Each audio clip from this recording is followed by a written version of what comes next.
ವಿಜಯಪುರ ಜಿಲ್ಲೆ ಬಸವ ಜನ್ಮಭೂಮಿ ಇದು.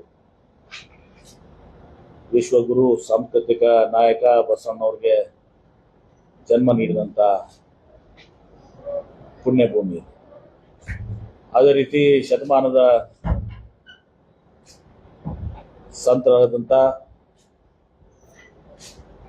ಪರಮ ಪೂಜ್ಯ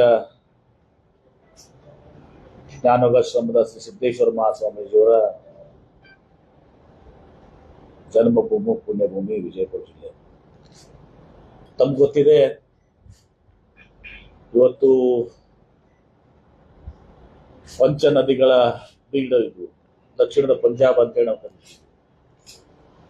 ಆದರೆ ಬಹಳ ವರ್ಷಗಳ ಕಾಲ, ಅನೇಕ ದಶಕಗಳ ಕಾಲ ನಾವು ಬರಗಾಲದ ಜಿಲ್ಲೆ, ಹಿಂದುಳಿದ ಜಿಲ್ಲೆ ಅಂತ ಹಣೆ ಪಟ್ಕೊಂಡಿದ್ದೀವಿ. ಮತ್ತು ಬ್ರಿಟಿಷರ ಕಾಲದಲ್ಲಿ ರಾಜಸ್ಥಾನದಾಗ ಜೈಸಲ್ಮೇರು ಮತ್ತು ಕರ್ನಾಟಕದಲ್ಲಿ ಬಿಜಾಪುರ ಎರಡು ತೀವ್ರ ಬರಗಾಲದ ಪ್ರದೇಶಗಳು ಅಂತ ಹೇಳಿ ಘೋಷಣೆ ಮಾಡುವ ಮೂಲಕ ಇಲ್ಲಿ ನಾವು ಅಂಬೇಡ್ಕರ್ ಒಂದು ವೃತ್ತದ ಮುಂದೆ, ಮೂರ್ತಿ ಮುಂದೆ ನಾವು ಬರಗಾಲ ನಿವಾರಣಾ ಕೇಂದ್ರ ವಿಲ್ಸನ್ ಆಂಟಿ ಫೆಮಿನ್ ಸೆಂಟರ್ ಅಂತ ನೋಡ್ತೀವಿ. 13 ರಿಂದ 18ರವರೆಗೆ ಜಿಲ್ಲೆಯ ಜನರ ಆಶೀರ್ವಾದದಿಂದ ಇವತ್ತು ನಾನು ಬೃಹತ್ ನೀರಾವರಿ ಸಚಿವನಾದ್ಮೇಲೆ ಇವತ್ತು ಅಂತರ್ಜಲ ವೃದ್ಧಿಗಾಗಿ ಕೆರೆ ತುಂಬುವ ಯೋಜನೆಯನ್ನ ಮಾಡುವ ಮೂಲಕ 1000 ಕಿಲೋಮೀಟರ್ ಮೇನ್ ಕೆನಾಲ್ ಮಾಡಿ ಸುಮಾರು 14,000 ಕೋಟಿ ರೂಪಾಯಿ ಯೋಜನೆಗಳಿಗೆ ಚಾಲನೆ ಕೊಟ್ಟಿದ್ದಾರೆ. ಅದು ಮುಳವಾಡ ಹಂತ 3ರಲ್ಲಿರುವಂತಹದ್ದು, ತುರ್ಚಿ ಬಬಲೇಶ್ವರ, ಪಿರಾಪುರ, ಬೂದಿಯಾಳ, ಈಗ ಅನೇಕನ ತಿರುಗುಂದಿ ಅಕ್ವಾಡೆಕ್ಟು ಇವೆಲ್ಲವನ್ನ ಕೂಡ ಮಾಡುವ ಮೂಲಕ ಇವತ್ತು ಅಂತರ್ಜಲವನ್ನು ಹೆಚ್ಚಿಗೆ ಮಾಡಿ ಒಂದು ಹಂತದಲ್ಲಿ ಇವತ್ತು ದಿವಸ ನಾವು ಜನರು ತೃಪ್ತಿದಾಯಕವಾಗಿ ಇವತ್ತು ಅಂತರ್ಜಲ ಹೆಚ್ಚಿಗಾಗಿ ಇವತ್ತು ತಮ್ಮ ಕೃಷಿಯನ್ನು ಮಾಡ್ಕೊಳ್ಳುವಂತ ಒಂದು ಇದಕ್ಕೆ ಅನುಕೂಲ ಮಾಡ್ತೀವಿ. ಮೊದಲು ಅದಕ್ಕಿಂತ ಮುಂಚೆ ಭೂಮಿ ಬೆಲೆ ಎವರೇಜ್ ಆಗಿ ಒಂದು 2,50,000, 2,00,000, 2,00,000, 3,00,000, 5,00,000ವರೆಗೆ ಇತ್ತು. ಈಗ ಪ್ರತಿ ಜಿಲ್ಲೆಯಲ್ಲಿ ಎಲ್ಲಾ ಕಡೆನೂ ಕೂಡ ನೀರು ಬಂದ ಮೇಲೆ ಇವತ್ತು ಸುಮಾರು 20-25 ಲಕ್ಷ ರೂಪಾಯಿ ಭೂಮಿ ಇವತ್ತು ದಿವಸ ಬೆಲೆ ಆಗಿ ಇವತ್ತು ರೈತರು ಶ್ರೀಮಂತಗೊಳಿಸಿದ್ದಾರೆ. ಅದಲ್ಲದೆ ಪ್ರತಿ ವರ್ಷ ಅವರು ಮಳೆ ಆಧಾರಿತ ಕೃಷಿ ಮೇಲೆ 10-15 ಸಾವಿರ ರೂಪಾಯಿ ಇವತ್ತು ದಿವಸ ಅವರು 5 ರಿಂದ 15 ಸಾವಿರ ರೂಪಾಯಿ ಇವತ್ತು ದಿವಸ ಅವರು ಬೆಳೆಯನ್ನು ಬೆಳೀತಾ ಇದ್ದಾರೆ.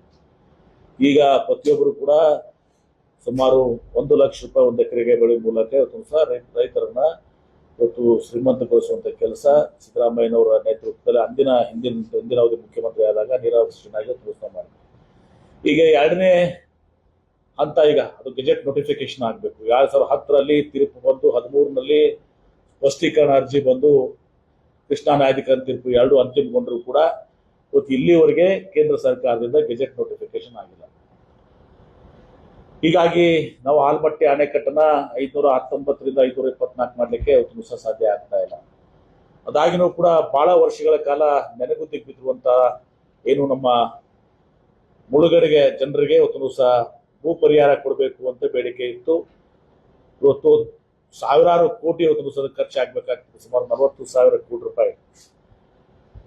ಅದಕ್ಕೆ ನಮ್ಮ ಸರ್ಕಾರ, ಸನ್ಮಾನ್ಯ ಮುಖ್ಯಮಂತ್ರಿಗಳಾದ ಸಿದ್ದರಾಮಯ್ಯ ಸರ್ಕಾರ, ಉಪಮುಖ್ಯಮಂತ್ರಿಗಳಾದ ಡಿ ಕೆ ಶಿವಕುಮಾರ್ ಅವರು ನೀರಾವರಿ ಸಚಿವರಾಗಿ ಈಗ ಪ್ರಮುಖವಾದಂತ ಒಂದು ನಿರ್ಣಯನ ಇವತ್ತು ದಿವಸ ನಮ್ಮ ಸರ್ಕಾರ ಕೈಗೊಂಡಿದ್ದಂತ ನಮ್ಗೆಲ್ಲ ಗೊತ್ತಿದೆ.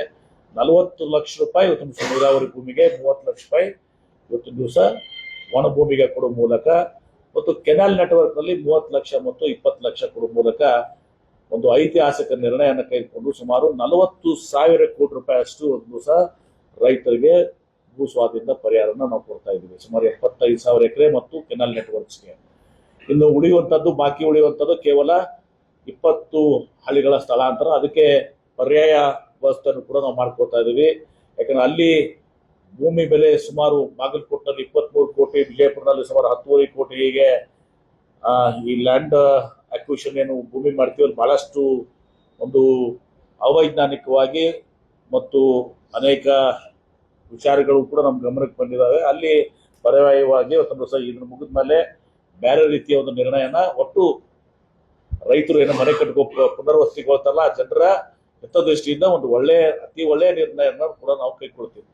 ಅದು ಅವರಿಗೆ ನಾವು ಸ್ಥಳಾಂತರ ಮಾಡುವಂಥದ್ದು ಇರ್ಬೋದು ಅಥವಾ ಇನ್ನೊಂದು ಅಭಿಪ್ರಾಯಗಳು ಕೆಲವೊಂದು ಅವ್ರಿಗೆ ಹಣವನ್ನು ಯಾವ ರೀತಿ ನಾವು ಪರಿಹಾರ ಕೊಡ್ತೀವಿ, ಹಣ ಕೊಟ್ಬಿಟ್ರೆ ಅವ್ರು ಎಲ್ಲಿ ಬೇಕಾದ್ರೆ ತಗೊಳ್ಳಿ, ಜಮಖಂಡಿಯಾಗ ತಗೊಳ್ಳಿ, ಬೀಳಿಯಾಗ ತಗೊಳ್ಳಿ, ವಿಜಯಪುರದಾಗ ತಗೊಳ್ಳಿ, ಬೆಳಗಾವಿನ ತಗೊಳ್ಳಿ, ಅಥವಾ ತೋಟದಾಗಲೇ ಕಟ್ಕೊಳ್ಳಿ ಅಂತ ಹೇಳಿ ಇದು ಮಾಡುವ ಮೂಲಕ ಏನು ಇದು ಒಂದು ನೆಕ್ಸಸ್ ಇದೆ ಇವತ್ತು ಇದರಲ್ಲಿ ಈ ಭೂ ಸ್ವಾಧೀನದಲ್ಲಿ ಪುನರ್ವಸತಿ ಸಲುವಾಗಿ ಮಾತ್ರ ಹೇಳ್ತಾ ಇದ್ದೆ ನಾನು, ಪುನರ್ವಸತಿಗೆ ಮಾತ್ರ ಅದನ್ನ ಮುರಿಯುವಂತ ಕೆಲಸವನ್ನು ಮಾಡ್ತೀವಿ. ಹೀಗಾಗಿ ಬಹಳ ಐತಿಹಾಸಿಕ ನಿರ್ಣಯನ ನಮ್ಮ ಸರ್ಕಾರ ತಗೊಂಡಿದೆ. ಉಳಿದಂತದ್ದು ಪಂಚ ಗ್ಯಾರಂಟಿಗಳ ವಿಚಾರ ಬಗ್ಗೆ ನಾನು ಈಗಾಗಲೇ ಹೇಳಿದ್ದೀನಿ. ಮತ್ತು ವಿಜಯಪುರ ಜಿಲ್ಲೆಯಲ್ಲಿ ಸುಮಾರು 3,788 ಕೋಟಿ ರೂಪಾಯಿ 44 ಲಕ್ಷಗಳನ್ನ ಇವತ್ತು ದಿವಸ ಈ ಪಂಚ ಗ್ಯಾರಂಟಿಗಳ ಮೂಲಕ ನಾವು ಖರ್ಚು ಮಾಡಿದ್ದೀವಿ. ಎಷ್ಟಂದ್ರೆ 3,788 ಕೋಟಿ 44 ಲಕ್ಷ ರೂಪಾಯಿ ಖರ್ಚು ಮಾಡಿದ್ದೀವಿ. ಮತ್ತು ಈಗಾಗಲೇ ಹೇಳಿದ್ದೀವಿ, ವಿಜಯಪುರ ನಗರ ಪಾಲಿಕೆ ಮಹಾನಗರಕ್ಕೆ ಸುಮಾರು 340 ಕೋಟಿ ರೂಪಾಯಿನ ಕೊಟ್ಟಿದ್ದೀವಿ. ಅದೇ ರೀತಿ ಇವತ್ತು ಈ ಅನೇಕ ಯೋಜನೆಗಳಲ್ಲಿ ಕೂಡ ನಾವು ಹಣವನ್ನು ಕೊಟ್ಟಿದ್ದೀವಿ.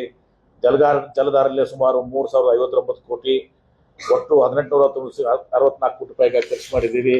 ಆಮೇಲೆ ಈ ಬಹಳ ವರ್ಷಗಳ ಕಾಲ ಈ ಹಕ್ಕುಪತ್ರ ಈ ತಾಂಡಗಳಿಗೆ ಅದನ್ನು ಕೊಡುವಂತದ್ದು ಇತ್ತು. ಏನಂತ ನಿಮ್ಮ ಕಂದಾಯ ಗ್ರಾಮವನ್ನು ಪರಿವರ್ತನೆಗೊಳಿಸೋದು, ಅದನ್ನು ಕೂಡ ಇದು ಮಾಡಿ 13,000 ಜನರಿಗೆ ನಾವು ಅದನ್ನ ಕೊಟ್ಟಿದ್ದೀವಿ. ಹೀಗೆ ಅನೇಕ ಇವತ್ತು ಸಹ ಯೋಜನೆಗಳು ಕೇವಲ ಗ್ಯಾರಂಟಿಗಳಲ್ಲದಷ್ಟೇ ಇವತ್ತು ಅನೇಕ ಅಭಿವೃದ್ಧಿಗಳನ್ನ ಮೊನ್ನೆ ಮುಖ್ಯಮಂತ್ರಿಗಳು ಬಂದಾಗ ಸುಮಾರು 700 ಕೋಟಿ ರೂಪಾಯಿಯಷ್ಟು ಇವತ್ತು ನಾವು ಕೆಲಸವನ್ನು ಮಾಡಿದ್ದೀವಿ. ಮತ್ತು ವಿಜಯಪುರ ಜಿಲ್ಲೆಯಲ್ಲಿ ಇವತ್ತು SC/ST ಹಾಸ್ಟೆಲ್ ಇರ್ಬೋದು, ಹಿಂದುಳಿದ ಹಾಸ್ಟೆಲ್ಸ್ ಇರ್ಬೋದು, ಮೈನಾರಿಟಿ ಹಾಸ್ಟೆಲ್ಸ್ ಇರ್ಬೋದು, ಈ ಮತ್ತು ಶಾಲೆಗಳನ್ನ KPS ಶಾಲೆಗಳನ್ನ ಇರ್ಬೋದು, ಎಲ್ಲರೂ ಕೂಡ ನಾವು ಮಾಡುವಂತ ಕೆಲಸಗಳನ್ನ ಮಾಡಿದ್ದೀವಿ. ಆ ಜೊತೆಗೆ ಜಿಲ್ಲಾ ಸಂಕೀರ್ಣಕ್ಕೆ ಕೂಡ 2-3 ಸಾರಿ ಅದು ಭೂಮಿ ಪೂಜೆ ಮಾಡಿ ಹೋಗಿದ್ರು. ನಿಮ್ಗೆ ಗೊತ್ತಿದೆ, ಹಿಂದೆ ಭೂಮಿ ಪೂಜೆ ನಾವು ಮಾಡಿದ್ಮೇಲೆ ಮತ್ತೊಮ್ಮೆ ಭೂಮಿ ಪೂಜೆ ಬೊಮ್ಮಾಯಿಯವ್ರ ಕರ್ಕೊಂಬಂದು ಮಾಡಿದಂತ ಉದಾಹರಣೆ ಕೂಡ ಇದೆ. ಈಗ ನಾವು ಅದಕ್ಕೆ ಟೆಂಡರ್ ಕರೆದು ಅದಕ್ಕೆ ವರ್ಕಿಂಗ್ ಮಾಡಿ ಚಾಲನೆ ಕೊಟ್ಟಿದ್ವಿ. ಹೌಸಿಂಗ್ ಬೋರ್ಡ್ ಕೆಲಸಕ್ಕೆ ಚಾಲನೆ ಕೊಟ್ಟಿದ್ವಿ ಮುಖ್ಯಮಂತ್ರಿಗಳು ಬಂದಾಗ. ಹೀಗೆ ಇವತ್ತು ವಿಜಯಪುರ ಜಿಲ್ಲೆಯ ಸರ್ವಾಂಗೀಣ ಅಭಿವೃದ್ಧಿ ಮತ್ತು ಮೊನ್ನೆ ತಮ್ಗೆ ಗೊತ್ತಿದೆ ಬಹಳ ಐತಿಹಾಸಿಕವಾದಂತ ನಿರ್ಣಯ ಇವತ್ತು ನಮ್ಮ ಸೈಕ್ಲಿಂಗ್ ವೆಲೋಡ್ರೋಮ್ ವಿಜಯಪುರ ಇವತ್ತು ಸಹ ದಕ್ಷಿಣದ ಒಂದು ಏನು ನಾವು ಕಾಶಿ ಅಂತ ಯಾವ ರೀತಿ ಸೈಕ್ಲಿಂಗ್ ಸಲುವಾಗಿ ಆ ಸೈಕ್ಲಿಂಗ್ ಪ್ರಥಮ ಸೈಕ್ಲಿಂಗ್ ಇವತ್ತು ಸಹ ದಕ್ಷಿಣ ಭಾರತದಲ್ಲಿ ಪ್ರಥಮ ಸೈಕ್ಲಿಂಗ್ ವೆಲೋಡ್ರೋಮ್ ಆಗಿದೆ. ಮುಂದುವರೆದು ಇದನ್ನ ನಾನು ಜಿಲ್ಲಾಧಿಕಾರಿಗಳು ಚರ್ಚೆ ಮಾಡಿದ್ದೇನೆ. ಇವತ್ತು ನಾವು CSR ಅನುದಾನದಲ್ಲಿ ಮತ್ತು ಇನ್ನಿತರ ಅನುದಾನದಲ್ಲಿ ಇಲ್ಲಿ ಒಂದು ಸೈಕ್ಲಿಂಗ್ ಅಕಾಡೆಮಿನೂ ಕೂಡ ಮಾಡಬೇಕು ಮತ್ತು ಸ್ಪೋರ್ಟ್ಸ್ ಹಾಸ್ಟೆಲ್ಗೂ ಕೂಡ ಇವತ್ತೊಂದು ಸಹ ಇನ್ನಷ್ಟು ಶಕ್ತಿಯನ್ನು ತುಂಬಬೇಕು. ತನ್ನ ಮೂಲಕ ಇವತ್ತೊಂದು ಸಹ ನಮ್ಮ ವಿಜಯಪುರ ಜಿಲ್ಲೆಯ ಅಂದ್ರೆ ಅವಿಭಾಜ್ಯ ಬಿಜೆಪಿ ಬಾಗಲಕೋಟೆ ಜಿಲ್ಲೆ, ಜಮಖಂಡಿ ಈ ಎಲ್ಲಾ 2 ಜಿಲ್ಲೆಗಳ ಜನರು ಏನು ಮಕ್ಕಳು ಇವತ್ತೊಂದು ಸಹ ಸೈಕ್ಲಿಂಗ್ ನಲ್ಲಿ ಇವತ್ತೊಂದು ಸಹ ರಾಷ್ಟ್ರ ಮಟ್ಟದಲ್ಲಿ, ಅಂತಾರಾಷ್ಟ್ರೀಯ ಮಟ್ಟದಲ್ಲಿ, ರಾಜ್ಯ ಮಟ್ಟದಲ್ಲಿ ಇವತ್ತೊಂದು ಸಹ ತಮ್ಮ ಪ್ರತಿಗಳನ್ನ ಇದು ಮಾಡಿ ತೋರಿಸಿ ಇವತ್ತು ಮೆಡಲ್ಗಳನ್ನ ಗೋಲ್ಡ್, ಸಿಲ್ವರ್, ಕಂಚಿನ ಮೆಡಲ್ಗಳನ್ನ ಕೊಟ್ಟಿದ್ದಾರೆ. ಬಹುಶಃ ಅವರಿಗೆ ಇನ್ನಷ್ಟು ಉತ್ತೇಜನ ಕೊಡುವ ದೃಷ್ಟಿಯಲ್ಲಿ ನಾವು ಕೆಲಸವನ್ನ ಇವತ್ತು ಮಾಡ್ತೀವಿ. ಒಂದು ಸೈಕ್ಲಿಂಗ್ ವೆಲೋಡ್ರೋಮ್ ಅನ್ನ ಕೂಡ ಇವತ್ತು ನಾವು ಮಾಡುವಂತ ಕೆಲಸವನ್ನು ಮಾಡ್ತೇವೆ. ಹೀಗೆ ಸಮಗ್ರ ಅಭಿವೃದ್ಧಿಗೆ ಇವತ್ತೊಂದು ದಿವಸ ನಾವು ಇದು ಮಾಡ್ತಾ ಇದ್ದೇವೆ. ಹೀಗೆ ಸಮಗ್ರ ಅಭಿವೃದ್ಧಿಗೆ ಇವತ್ತೊಂದು ದಿವಸ ನಾವು ಇದು ಮಾಡ್ತಾ ಇದ್ದೇವೆ. ಇವತ್ತು ಗಣರಾಜ್ಯೋತ್ಸವ ಇವತ್ತು 1950 ಜನವರಿ 26 ಇವತ್ತು ದಿವಸ ನಾವು ಪ್ರಜಾಸತ್ತಾತ್ಮಕ ಗಣತಂತ್ರದ ವ್ಯವಸ್ಥೆಗೆ ಇವತ್ತು ದಿವಸ ನಾವು ಅಳವಡಿಸಿಕೊಂಡು ಇವತ್ತು ಈ ದೇಶದ ಶ್ರೇಷ್ಠವಾದಂಥ ಸಂವಿಧಾನ, ಇದು ಕೇವಲ ನಮ್ಮ ಭಾರತ ದೇಶ ಅಷ್ಟೇ ಅಲ್ಲ, ಇಡೀ ವಿಶ್ವದಲ್ಲೇ ಒಂದು ಶ್ರೇಷ್ಠವಾದಂಥ ಸಂವಿಧಾನ.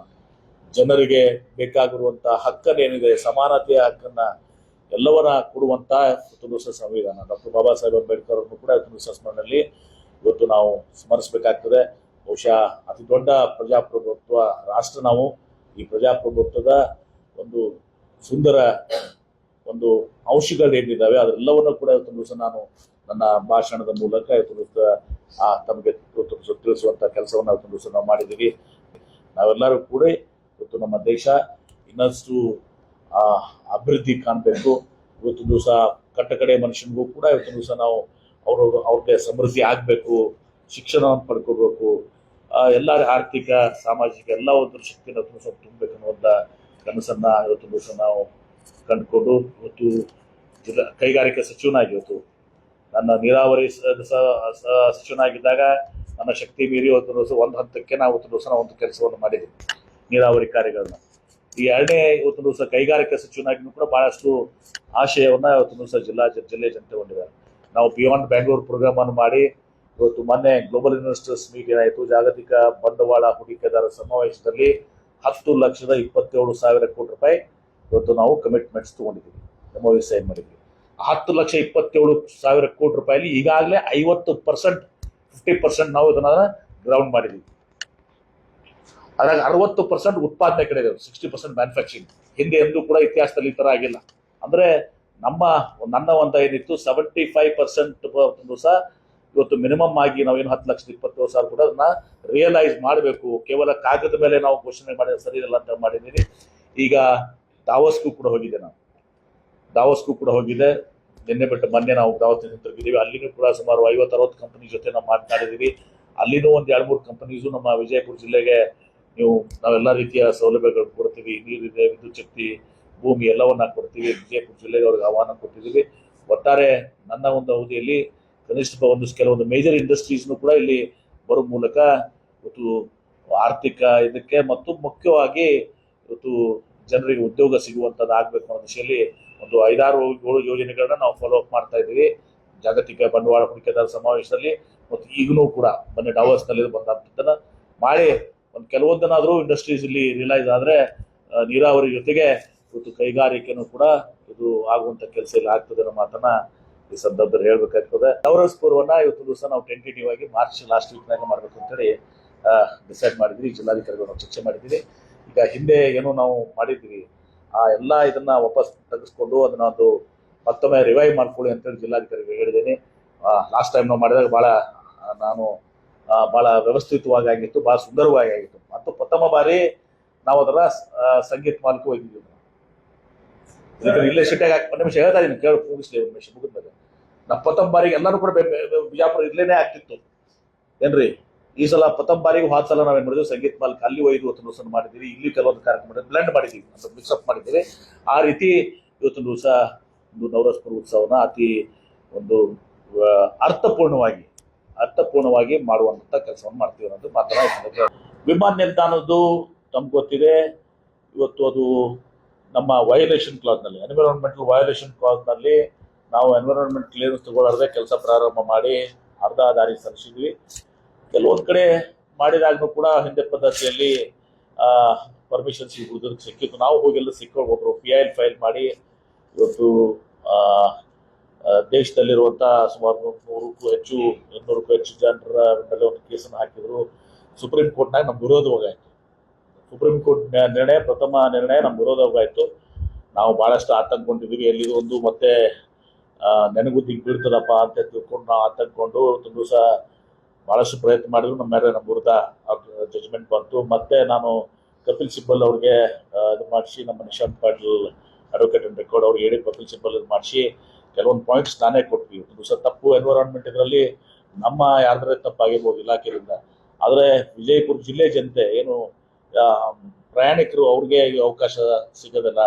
ಆಮೇಲೆ ಜಿಲ್ಲೆಯ ಅಭಿವೃದ್ಧಿಗೆ ಕುಂಠಿತಗೊಳ್ತದೆ, ಪ್ರವಾಸೋದ್ಯಮಿಗೆ ಹಿನ್ನಡೆ ಆಗ್ತದೆ, ಕನೆಕ್ಟಿವಿಟಿಗೆ ಎಲ್ಲ ರೀತಿಯ ಒಂದು ಪಾಯಿಂಟ್ಸ್ ನಾನೇ ಸ್ವತಃ ನಾನು ಕೂಡ ಕೆಲವೊಂದರ ಕೊಟ್ಟು ಅವರು ತಮ್ಮೆಲ್ಲ ಇದನ್ನ ಮಾಡಿ ಸುದೀರ್ಘವಾಗಿ ಆರ್ಗ್ಯುಮೆಂಟ್ ಮಾಡಿ ಈಗ ಕೇಂದ್ರ ಸರ್ಕಾರಕ್ಕೆ ಅವರು ಒಂದು ಡೈರೆಕ್ಷನ್ಸ್ ಕೊಟ್ಟಿದ್ದಾರೆ SOP ಮಾಡಕ್ಕೆ.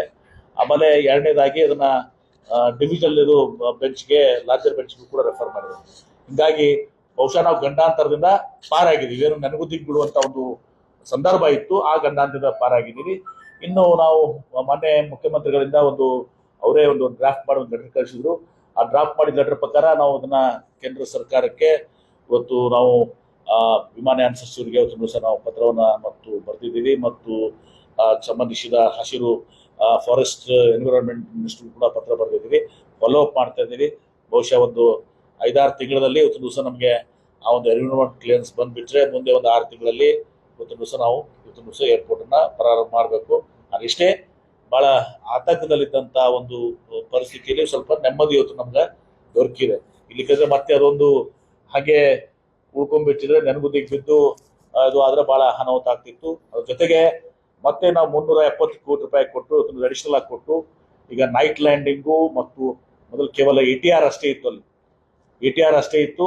ನೈಟ್ ಲ್ಯಾಂಡಿಂಗು ಮತ್ತು ನಮಗೆ ಏರ್ ಬಸ್ಸು ಬೋಯಿಂಗು ಎಲ್ಲ ಮಾಡಕ್ಕೆ, ವುಮೆನ್ ಸ್ಟ್ರೆಚ್ ಮಾಡ್ಕೊಳ್ಳೋಕ್ಕೆ, ಅದ್ರ ಜಾಗನೂ ಕ್ವಶನ್ ಮಾಡ್ಕೊಳ್ಳೋಕ್ಕೆ, ಮತ್ತು ಅದಕ್ಕೆ ಕನೆಕ್ಟಿವಿಟಿನೂ ಕೂಡ ಇರಲಿಲ್ಲ. ಒಂದು ಕನೆಕ್ಟಿವಿಟಿಯನ್ನು ಮಾಡ್ಕೊಳ್ಳೋದು ಅಲ್ಲದೆ ಇನ್ನೂ ಕೆಲವೊಂದುಗಳು ಆ ಹಿಂದೆ ಏನು ಆ ಏರ್ಪೋರ್ಟ್ ಮಾಡುವಾಗ ಕೆಲವೊಂದು ನಾನು ಈಗ ಕಾಂಟ್ರವರ್ಸಿ ಮಾಡಕ್ ಹೋಗುದಿಲ್ಲ, ಕೆಲವೊಂದು ತಪ್ಪುಗಳು ಅನೇಕಗಳಲ್ಲಿ ಒಳಗಾಗಿತ್ತು, ಅವೆಲ್ಲವೂ ಕೂಡ ಬಗೆಹರಿಸುವಂಥದ್ದು. ಸ್ವಲ್ಪ ನಮ್ಗೆ ಅದು ಫೈನಾನ್ಷಿಯಲಿ ಲಾಸ್ನು ಕೂಡ ಆಗ್ತದೆ, ನಾನು ಇಲ್ಲ ಅಂತ ಹೇಳೋದಲ್ಲ. ಆದ್ರೆ ಈಗ ನಾನು ಅದನ್ನ ಇದು ಮಾಡ್ಕೊಳಕ್ ಹೋದ್ರೆ ಅದು ಮತ್ತೆ ಅದು ನನಗೂ ದಿಗ್ಬೀಳ್ತದ್ದು. ಕಾಶಿಯಸ್ ಡಿಸಿಷನ್ ನಾವು ತಗೊಂಡಿದ್ದೀವಿ. ಅಲ್ಲಿ ಚರಂಡಿ ಎಷ್ಟು ಕಿಲೋಮೀಟರ್ ಇರಬೇಕಾಗಿತ್ತು, ಇಲ್ಲ ಸ್ವಲ್ಪ ಪ್ರೊಫೆಷನಲ್ ಆಗಿ ಆಗಿರಲಿಲ್ಲ. ಯಾಕಂದ್ರೆ ಯೂಶಲಿ ನಾವು IDD ಮಾಡಬೇಕು ಏರ್ಪೋರ್ಟ್ ಅನ್ನ, PWD ಇಂದ ಇಲ್ಲಿ ಪ್ರಾರಂಭ ಮಾಡೋ ಮೂಲಕ ನಾವು ಒಂದು 2-3 ಏರ್ಪೋರ್ಟ್ ನಲ್ಲಿ ಈ ತರ ಮಾಡಿದ್ದೀವಿ. ಅದೇನೇ ಇರಲಿ, ಅದನ್ನ ಆ ಕಾಂಟ್ರವರ್ಸಿಗೆ ನಾನು ಹೋಗೋದಲ್ಲ, ಸಕಾರಾತ್ಮಕವಾಗಿ ನಾನು ಹೋಗಿ ಇವತ್ತು ಇಲ್ಲಿ ಏರ್ ಬಸ್ಸು, ಬೋಯಿಂಗು, ನೈಟ್ ಲ್ಯಾಂಡಿಂಗು ಮತ್ತು ನಾವು ಎಲ್ಲಾ ರೀತಿ ಯಾವುದು ನನ್ನ ಸ್ವಾರ್ಥನೂ ಕೂಡ ಇದೆ ಇಲ್ಲ ಅನ್ನೋದಲ್ಲ. ಯಾಕಂದ್ರೆ ವಿಜಯಪುರ ಜಿಲ್ಲೆಗೆ ನಾವು ಅನೇಕ ಮಂದಿ ಮಾತಾಡ್ತಾ ಇದ್ದೀವಿ, ಬರೀ ನಮ್ದು ಏನು ಫೈರ್ ಫೈಟಿಂಗ್ ಮಷಿನ್ಸ್ ಇದಾವಲ್ಲ, ಆಸ್ಟ್ರೇಲಿಯಾದಿಂದ ಬಂದಿದ್ದಾವೆ. ಆಸ್ಟ್ರೇಲಿಯಾ ದೇಶದಿಂದ ಸುಮಾರು 24 ಕೋಟಿ ರೂಪಾಯಿ. ನೀವು ಕೆಂಪೇಗೌಡ ಇಂಟರ್ನ್ಯಾಷನಲ್ ಏರ್ಪೋರ್ಟ್ ಏನ್ ನೋಡ್ತೀರಿ, ಅದೇ ಫೈರ್ ಫೈಟಿಂಗ್ ಮಷಿನ್ಸ್ ಇಲ್ಲಿ ನೋಡ್ತೀರಿ. ಎಲ್ಲಾ ಇದರಲ್ಲಿ ಕೂಡ ನಾವು ಇದನ್ನ ಇವತ್ತು ಒಂದು ಮಾದರಿ ಆದಂತ ಏರ್ಪೋರ್ಟ್ ಅನ್ನ ಮಾಡುವ ಜೊತೆಗೆ ಹಿಂದೆ ಏನೇನು ತಪ್ಪುಗಳಾಗಿದಾವೆ ಆ ತಪ್ಪುಗಳನ್ನು ಕೂಡ ಸರಿಪಡಿಸುವಂತದ್ದು, ರನ್ವೇ ಆಗಿರ್ಬೋದು, ಮತ್ತೊಂದಿರ್ಬೋದು, ಅದೆಲ್ಲವನ್ನು ಸರಿಪಡಿಸುವ ಮೂಲಕ ಒಂದು ಮಾದರಿ ಆದಂತ ವಿಮಾನ ನಿಲ್ದಾಣ ಮಾಡಿ ಬಹುಶಃ 1 ವರ್ಷ ಒಳಗಡೆ ಇದನ್ನ ಕೇಸ್ಗಳನ್ನ ಮುಗಿಸಿ ನಾವು ಇದನ್ನ ಪ್ರಾರಂಭ ಮಾಡುವಂತ ಕೆಲಸನ ಮಾಡ್ತೇವೆ.